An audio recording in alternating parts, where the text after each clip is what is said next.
Franz Castro nyo nagwawala na naman. My goodness, meron na naman siyang pasabog ngayong weekend. How pathetic of you, Franz Castro. Pag-usapan natin yan maya-mayang konti lamang, pero bago natin gawin yan, as usual mga kotsero, tayo muna magbibigay pugay sa mga kaibigan natin sa Sendwave. Kung kayo po ay nasa US, UK, Canada, Italy, France, Spain, Ireland, and Belgium, ay pwede na po ay magpadala na inyong mga remittances sa Pilipinas sa pamamagitan po ni Sendwave. Ang gagawin nyo lang ay i-download ang Sendwave app. Gawa po kayo ng inyong account at i-register nyo po inyong bank account details. At pwede na po ay magpadala dito sa GCash, sa mga bangko at sa iba't ibang mga pawn shops. At kapag ginamit nyo pa kayong promo code na Coach Jared, ay may makukuha pa kayong karagdagan na $20 na free credit. Ayan, ganyan pong unang padala. Kaya mga kotsero, gamitin nyo po si Sendwave for all of your remittance needs. Ayan na nga mga kotsero, nagwawala na naman ang Franz Castro nyo. Bakit? Kasi may nilabas na naman na bagong memorandum ang DepEd. Papakita ko sa inyo. Galit na galit talaga mga kotsero. Galit na galit. Gustong marakit. Ito na nga. Ito. Okay, ito na game. Ayan. DepEd slammed over memo to remove Marcos from diktadurang Marcos term. Mali, ito pala. Pasabog. Ayan na nga. Galit na galit ang Franz Castro nyo, guys. Galit na galit talaga siya. Basahin natin yung balita. Ang sarap asarin itong mga to.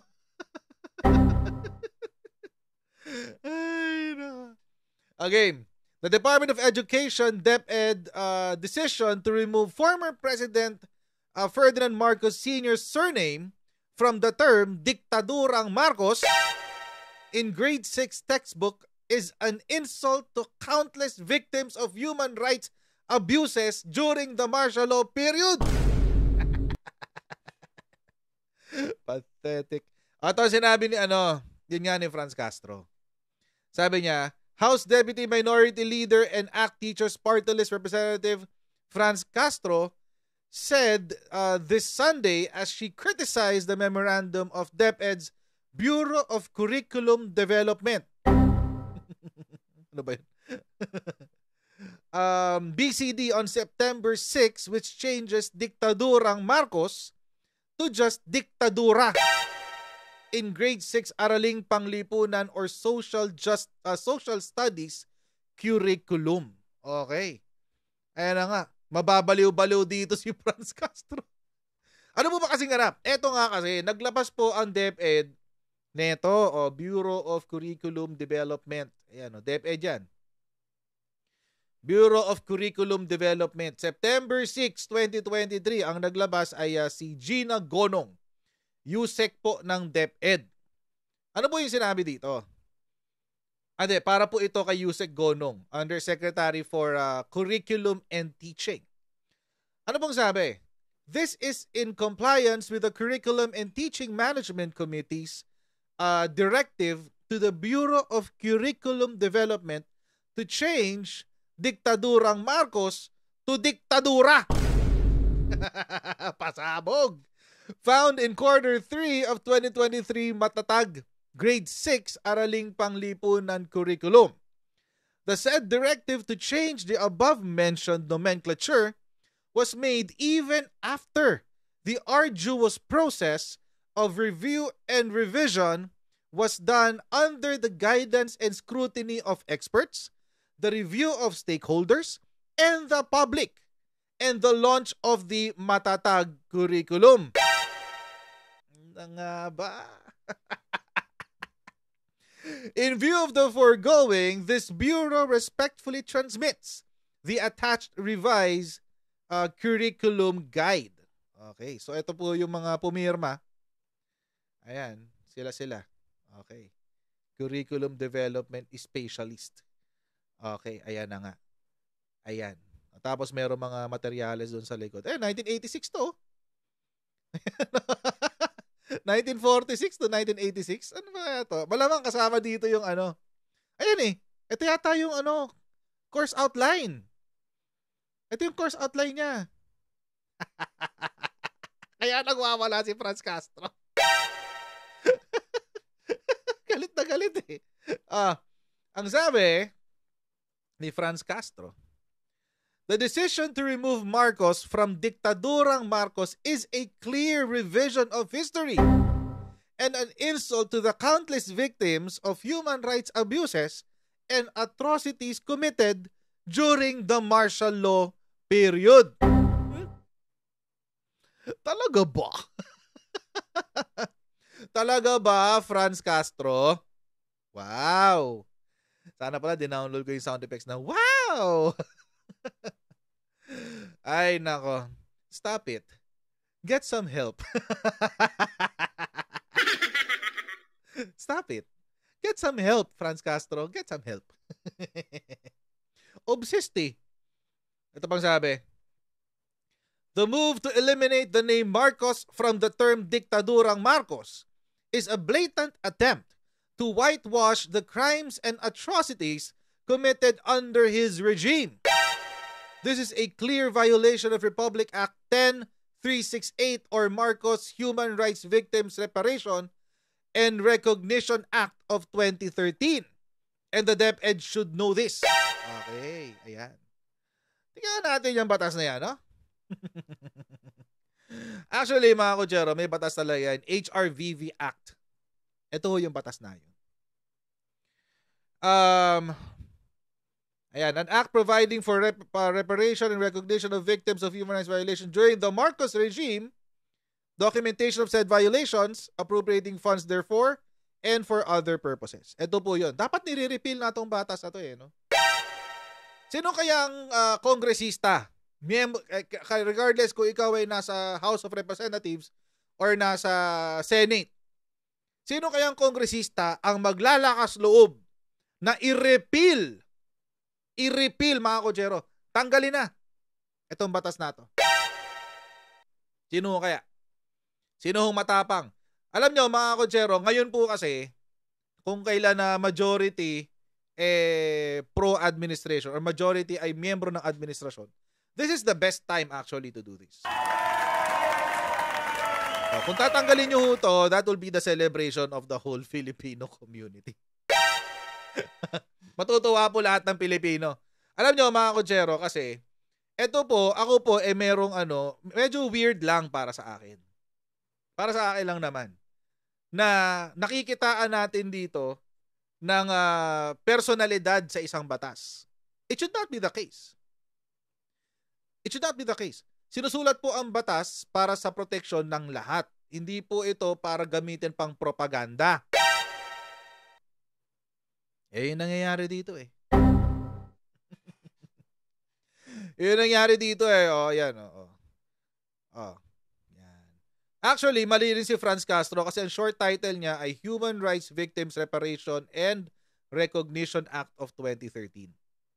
Actually, mga kutsero, why not? Sige, kung gusto, ayaw talaga lang tanggalin to. Di ba? Why not amend it? Amyendahan tong batas na to. Amyendahan. Na i-reflect lahat ng human rights violations na naganap sa buong Pilipinas hanggang ngayon. Para mas maganda yata to. Na meron tayong batas na magpo-provide ng reparation at recognition sa human rights victims from, dito sa sinasabi nilang to, hanggang 2023. Para lahat. Para lahat ng biktima ng human rights violations. At tanggalin natin ang personalidad. Let's make it neutral. Kasi ginagamit pang propaganda tulad nito ni Franz Castro. Pangit, di ba? Ang pangit. Kaya ito kaya yun ang yun ang pangit dito. Ginagamit nila ang isang batas which at the very least, mga kutsero, has very questionable beginnings. Ginawa because of questionable reasons. Kasi bakit mo pa gagawin yan, di ba? Wala namang ibang dahilan para gawin yan kundi for to institutionalize o gawing normal ang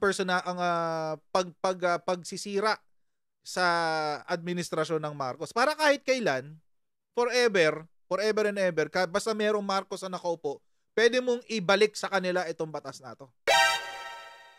Diba? Ang pangit eh. Ang pangit. Ginagamit siya pang-atake ng tao. Hindi para sa kapakanan ng tao. Yung kasi dapat ang batas eh. Sabi, Castro stressed that Section 27 of RA 10368 mandates the Human Rights Violation Victims Memorial Commission to coordinate and collaborate with the DepEd and Commission on Higher Education to ensure that the teaching of martial law atrocities, including the lives of the victims, are part of basic, secondary, and tertiary education curricula. Ay, ulit. Ito pala. Okay, patahan natin yung Section 27. Section 27. Yan. Ito yun. Okay.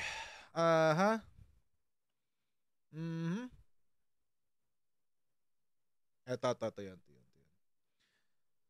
The Commission shall also coordinate and collaborate with the DepEd and SHED to ensure that the teaching of martial law atrocities, the lives and sacrifices of HRVVs in our histories are included in the basic, secondary, and tertiary education curricula.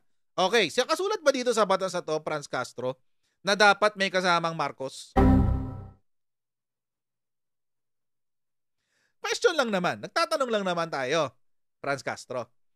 Nakasama ba dito sa batas na to na dapat sa lahat ng lessons naka-attach yung pangalang Marcos?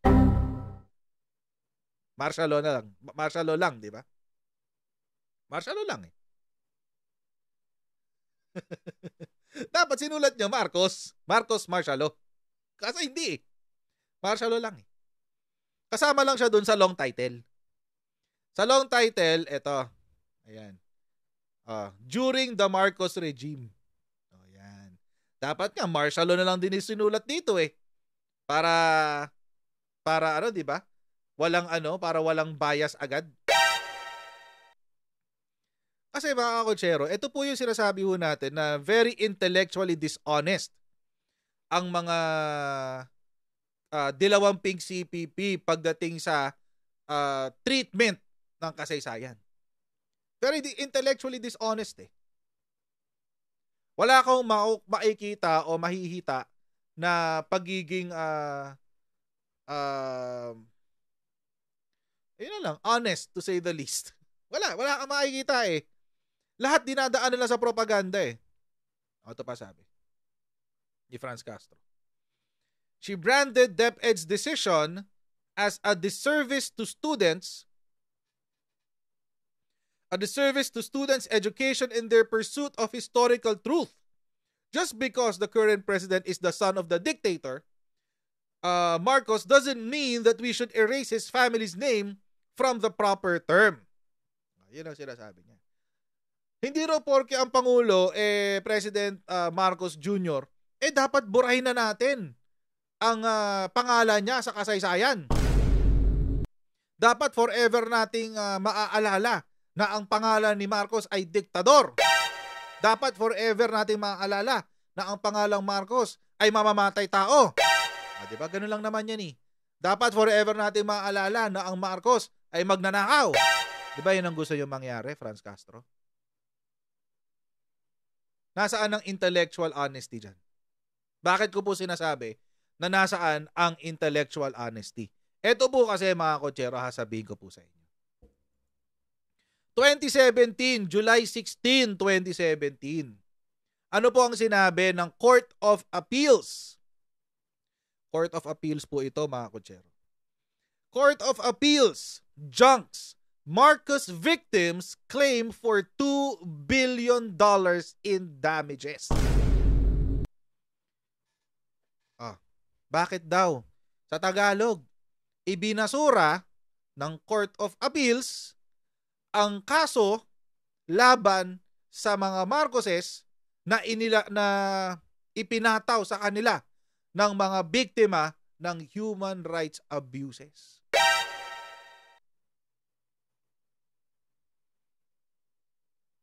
O nasaan ngayon ang inyong commitment to historical accuracy? Binasura ng Court of Appeals. Binasura ng Court of Appeals. Ano pong balita? July 16, 2017. Over 10,000 human rights victims during the regime of President Ferdinand Marcos have lost a bid to collect nearly $2 billion in damages from the quote-unquote dictator's family. Hindi na siya dictator. Hindi na siya yan. Okay. The Court of Appeals dismissed the petition of the victims, including former Commission on Human Rights Chair Eta Rosales, seeking enforcement of the February 13, 1995 decision of a U.S. federal court which awarded $1.964 billion to the victims of martial law atrocities. Ano po ba to? Ito po yung MDL 840. Ito po ay isang civil suit. Ito po ay isang civil suit. Ibig sabihin po, mga kotsero, kinasuhan po ng torts ang former president. Yan. Ngayon, hindi po ito i-file sa Pilipinas. I-file po ito sa Hawaii. At ang nagdesisyon po dito ay ang 12th Circuit yata. Hindi. I forget the name. Basta sa Hawaii. 9th or 8th Circuit yata. I could be wrong, pero yun yung doon nang galing yung decision sa Hawaii. Okay, ano pong sabi? Bakit daw hindi, take note ha, bakit daw hindi umagree ang Court of Appeals dito sa desisyon ng Amerika, Hawaii District Court, dito sa MDL 840 at ang pag-i-implement neto sa Pilipinas. Bakit daw? Ito pong sinabi ng Court of Appeals. To our minds, the failure of the final judgment to meet the standards of what a valid judgment is in our country, dito sa Pilipinas, compels us to deny its enforcement. Sa Tagalog, ang sinabi po ng Court of Appeals, hindi kasi sumunod o hindi pasok sa sistema ng Pilipinas yung desisyon ng Hawaii. Yun. Hindi raw pasok eh. Sabi, rules of comity should not be made to prevail over our Constitution. And we will not allow foreign impositions to trample upon our sovereignty. Ayan. Hindi raw hahayaan ng Court of Appeals na apak-apakan na lang ng ibang bansa ang ating soberenya. Ayun. Ang sinabi pa ganito. Yan. The Court of Appeals further held that because of the classification of the claimants into 3 categories, torture, summary execution, and disappearance victims, the case cannot be considered class suit. Ano pong ibig sabihin yan? Dahil may 3 klase ho ng biktima daw. Torture, summary execution, at disappearance victims. Dahil sa 3 po na yan, hindi ho pwede silang pagsama-samahin sa iisang kaso lang. Dahil magkakaiba ho ito. Magkakaiba ho itong torture, iba ho yan sa summary execution, iba rin po yan sa disappearance.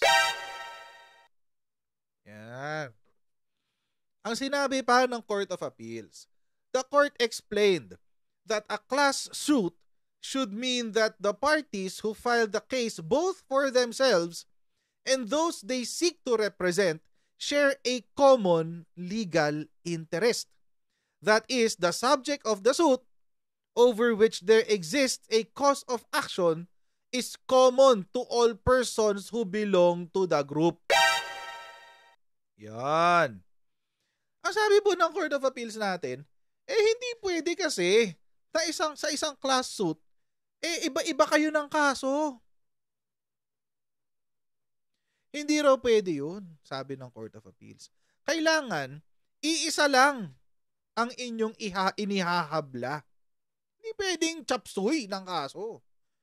Porque biktima ka ng torture, quote-unquote. Tapos yung biktima ng deseparasidos, kailangan isang kaso. Hindi pwede. Mag-file kayo ng hiwalay. Basically. Ayun ang sinabi ng Court of Appeals. Tapos, such classification of the claimants according to the CA is an obvious recognition that no common question of law and fact exists between or among claimants. Ayun. Dahil nga dito sa pagkakahiwa-hiwalay ng mga kaso, obvious daw na wala kayong question of law na pinagbabasihan ng inyong kaso. Walang issue. Walang isang matunog na issue. Kailangan nung kasi mga kotsero, pag lalapit ka sa Korte Suprema, may malinaw kang issue at meron kang legal standing. Di ba? So, dahil chapsuy daw sila, chapsuy. Walang question of law meron sa inyo na claimants. Ito pa sinabi ng Court of Appeals. In other words, sa ibang salita, ang bawat claimant, each claimant in MDL 840 had a right, if any, only to the damage that such individual may have suffered, and not one of them had any right to or can claim any interest in the damage or injury which another suffered. MDL 840 was not and should not have been brought as a class suit. Yun na nga, napahiya ang mga nag-file ng torture, disappearance, at summary execution. Bakit? Kasi dapat hindi kayo nag-file ng class suit. Dapat hindi ganun. Dapat i-file nyo to as individuals, isang tao. Kasi anong sinabi ng Court of Appeals? Iba kasi yung suffering na na-experience ng isang tao doon sa suffering na na-experience ng isa. Hindi kami pareho. Let's say yung akin is torture, halimbawa. Tapos yung isa enforced disappearance. Ano yung pinagkapareho namin sa aming experience ng suffering? Wala. Kasi yung isa nawala ng anak or nawala ng asawa or nawala ng whatever. Ako, nasaktan ako personally. Yung katawan ko yung nasaktan. Yun. So dahil walang common na damage, hindi sila pwede dapat pumasok na class suit or hindi dapat sila naghabla as a class suit. Hindi pwedeng sabihin na hindi kasi biktima lang kami ng Marcos martial law. Hindi. Kailangan specific. Paano ka naging biktima? Yun. Eto pa, nagkaroon sila ng problema dito sa representation. Bakit? The CA also held that the Hawaii court failed to ensure that the 10 Filipino citizens who initiated MDL 840, Celsa Hilao, Josefina Hilao Forcadilla, Arturo Revilla Jr., Rodolfo Benosa, Danila Fuente, Renato Pineda, Adora Faye De Vera, Dominiciano Amparo, Christopher Sorio, and Jose Duran were truly and legally authorized by the other purported claimants. So, hindi pa pala sigurado kung sila talaga ay representante ng mga claimants.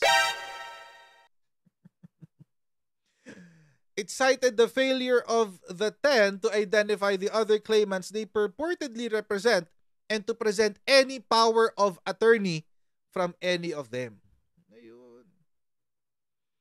Wala pala kayong naipakita na meron kayong legal standing para irepresenta lahat ng 10,000 naging biktima. Quote unquote. Hindi pa natin alam kung biktima talaga sila. Alam nyo mga kotsero, hindi ho kasi porke may krimen na naganap noong panahon ni Ferdinand Edralin Marcos, ibig sabihin, biktima sila ng martial law. Diba? What if terorista pala? Miyembro pala ng NPA. Napatay sa engkwentro. Sabihin, biktima ng martial law? pwede yun. Hindi pwede yun. Terorista ka eh. Ganon. Eh, ang dami sa kanila, mostly terorista. In the absence therefore of such authority, the final judgment rendered by the said court, yung sa Hawaii, is not binding because the right to due process of all unnamed claimants as well as herein respondent estate had been violated. Yan ang ba sinasabi natin. Hindi ho sila sumunod sa due process. Yan ang sinasabi natin. Hindi kayo sumunod sa due process. Alam nyo, simple lang naman yan eh. Kung meron hong 10,000 naging biktima at lahat sila ay may karapatan maghabol, mag-file sila isa-isa. File kayo, tagi-isa ng kaso. 10,000 kaso ang ifa-file nyo laban sa mga Marcoses. Anong ginawa nyo? Wala. Nagsama-sama kayo sa isang kaso. Tapos, hindi pa kayo sigurado. Hindi pa kayo gumawa ng power of attorney para sabihin na, o sige, etong 10 tao na ito yun eh. Ayan. Ayan, yung 10 tao na yan na nakasulat dito, ayan, sila ang magre-representa sa amin. Walang ganon, di ba? Walang ganon. Ano pang sinabi? Tapos, hindi nyo pa siniguro yung inyong ihahabla. Dahil ang ginawa nyo is a class suit. Pero iba-iba kayo ng kine-claim na krimen na ginawa sa inyo. May torture, may summary execution, may disappearance. Ba't kayo nag-class suit? Diba? Yun ang sabi ng Court of Appeals. Kaya po dinismiss yung kaso. Kasi walang due process na nasunod. Imagine, dito, sa kaso na to ng human rights violations, ang biktima pa pala yung mga Marcos? Saan nakakita? For the past 30 plus years, ang sinasabi, hindi ang perpetrator ng human rights violations sa Pilipinas ay ang mga Marcoses. Lalo-lalo na yung Ferdinand Marcos Sr. na yan. Siya talaga ang may kasalanan kung bakit maraming namatay nung panahon ng martial law. Tapos sasabihin ng Court of Appeals, ba't kayo nagsama-sama sa isang kaso? Ba't hindi kayo nag-file ng tagi-isa? Or yung mga tinorture, o magsama-sama kayo, isang class suit, lahat ng tinorture. O magsama-sama yung lahat ng enforced disappearances. O lahat kayo, sama-sama kayo. O lahat ng summary executions, magsama-sama kayo. O bakit hindi nyo ginawa yun? Tapos sabi pa ng Court of Appeals, isa pa, hindi kayo kumuha ng power of attorney para i-representa yung 10,000 na yan. O dahil dyan, hindi kayo sumunod sa due process. Hindi nakitaan ng Court of Appeals itong kaso na ito ng human rights violation victims daw. Hindi nakitaan ng tamang proseso ng due process. Wala eh. Naghabla lang, tapos nabigyan ng panalo, tapos ina-expect, panalo kami, kailangan bayaran nyo kami. Ganun ang gusto nila mangyari. Ganun ang gusto nila mangyari. Pera-pera lang yan talaga sa huli. Tsaka mga kujero, eto lang naman yan eh. Galit na galit sila. Bakit daw tatanggalin ang pangalang Marcos sa diktadurang Marcos? Hindi ba natin din pwedeng sabihin na diktadurang Cory Aquino? Bakit? Kasi po mga kujero, nung bumaba si Ferdinand Ederle Marcos, nung siya po ay kinidnap para dalhin sa Amerika, ano pong nangyari? Si Cory Aquino po mga kujero, ang naging diktador. Siya po talaga ang totoong naging diktador. Kasi sa kanya po inilatag lahat ng kapangyarihan ng buong Pilipinas. Judiciary, siya ang may hawak. Legislative, siya rin ang may hawak. Executive, siya rin ang may hawak. Siya po talaga ang tunay na diktador. Yan po yun talaga. Tapos mga kutsero, eto pa. Pwede rin kaya nating sabihin na meron ding human rights violations sa panahon ni Corazon Aquino? Baka naman, pwede rin nating sabihin yan. Bakit? Kasi mga kotsero, mas marami pa po siyang na-commit na human rights violations sa 6 na taon na siya ay nakaupo. 6 or 7 taon yata, if I'm not mistaken. From 1986 to 1992. Mas marami pa po siyang na-commit na human rights violation sa buong 20 years ni President Ferdinand Edralin Marcos combined. Mas marami pa po yung kay Cory Aquino. 816 desaparecidos, 135 cases of massacres, 1,064 victims of summary executions, 20,523 victims of illegal arrests and detention, 1.2 million civilian victims of dislocations due to military operations. Sabog ang Aquino legacy. Hindi po galing sa akin to. Galing po ito kay Cecilio Arillo. Ayan, The Human Rights Issue by Cecilio T. Arillo, September 12, 2016. Yan po yung sinulat ni Cecilio Arillo. Paano pwede natin gamitin yun dito? Diktadurya sa panahon ni Marcos, diktadurya sa panahon ni Cory, human rights violation sa panahon ni Marcos, human rights violation sa panahon ni Cory. Pwede naman yun, di ba? O kailangan holy cow ang pangalang Aquino sa kasaysayan natin. Kailangan sila lang ang puro. Kailangan sila lang ang malinis. Kailangan sila lang ang maayos. Walang iba, di ba? Bakit? Syempre, asawa niya tumulong sa mga NPA. Very, very wrong. Very, very, very wrong. Di pwedeng ganun, Franz Castro. It's about time. Panahon na po, mga kotsero, na dapat tayo po ay maging intellectually honest sa ating pong curriculum. Tanggalin na ho natin ang politika at ang propaganda sa ating kasaysayan. Tama lang ho ito. Dahil kung ipagpapatuloy natin yung ginagawa natin ngayong sistema, darating po ang panahon. Hindi pala darating ang panahon. Hindi darating ang panahon na magkakaayos ang politika at sistema ng politika sa Pilipinas. Dahil palagi niyong pinagbibitak-bitak ang mga tao sa paniniwala ng kasaysayan. Don't get me wrong, mga kotsero, ang kalaban pa rin natin dito ay propaganda. Hanggang ngayon. Propaganda pa rin. At panahon na, mga kotsero, it's about time. Panahon na ho para tigilan na natin ang sobra-sobrang propaganda. Dapat nga i-repeal na yung Republic Act 10368 or at least amend it to remove the personality behind the law. Kasi hindi naman talaga kailangan ng personalidad sa likod ng batas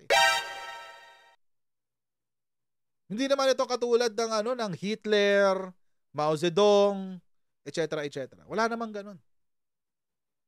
Yun. Mga mass murderers talaga yun. Pol Pot. Wala namang ganun Imagine, yung mga mass murderers, Hitler, Lenin, Mao Zedong, Pol Pot. Di ba? Mga komunista.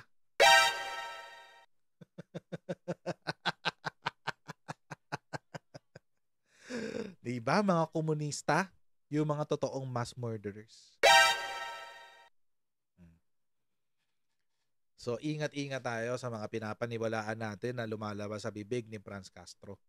Alam naman natin kung saan ang gagaling yan. Anyway, hanggang dito lang po muna ang video na ito, mga kotsero. Maraming pong salamat sa inyong patuloy na pagsuporta. At huwag niyo po kalimutan mag-like, share, and subscribe sa ating Coach Jared YouTube channel. And I'll see all of you in our next Coach Jared Live. Right? So bye everyone. See you next time. Bye!